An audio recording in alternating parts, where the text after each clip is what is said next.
knocking on doors.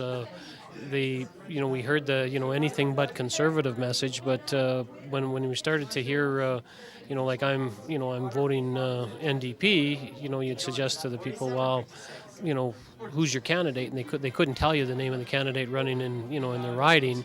But they were, it was Rachel, so it very much became a personalized thing for Rachel Notley, and good for them for being able to capitalize on the momentum. We started a little bit late, and we probably certainly didn't have as much money as some of the parties to spend on it, but I think we did very well, and we showed very well as far as I'm concerned. Any advice for this new government if they're taking it?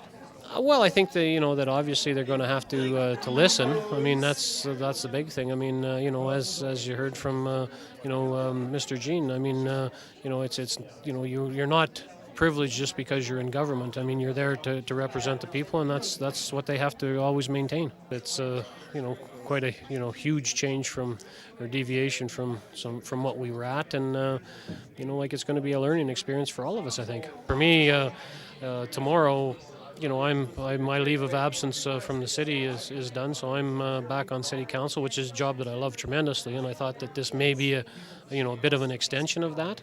But I know that I heard the press release from Mayor Veer today suggesting the things that we as a city need and have to have in the future. So I mean, that's what we're going to be pushing as our agenda, with our two new MLAs.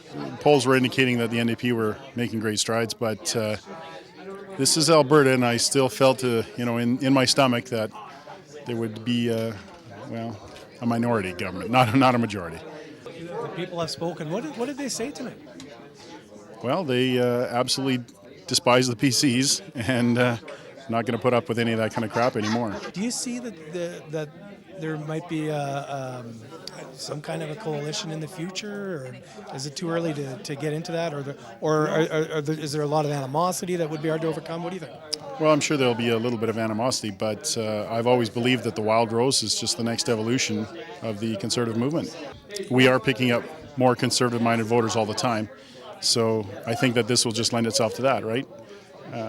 Funding should hopefully follow that as well, as our party fortunes have increased. Attention's going to be focused more on us, and expectations from us will be much higher. So the great thing about it is that we're the right party, we're the right people, the party that's going to have the right plans in place for the next election, and the people that are going to be able to deliver that.